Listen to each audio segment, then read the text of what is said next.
You're using two SIMs and want better control over which one handles your calls and messages? Here's how to set a preferred SIM on your Galaxy S25 Ultra. Swipe down from the top right of the screen to open the Quick Settings panel, then tap the Settings icon.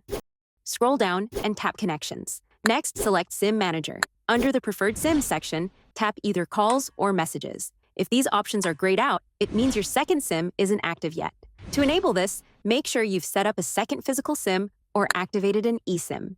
Once you've set up both SIMs, go back and tap Calls, then choose between SIM 1 or SIM 2 as your default for making phone calls. Do the same under Messages to choose which SIM will send your text messages by default. After setting your preferences, all outgoing calls and messages will automatically use the selected SIM. You can still manually switch SIMs when needed, but this setting saves time and avoids confusion, especially when managing work and personal lines. We hope this guide helps you out. Please share the love by liking the video and subscribing to my channel. Thanks for watching.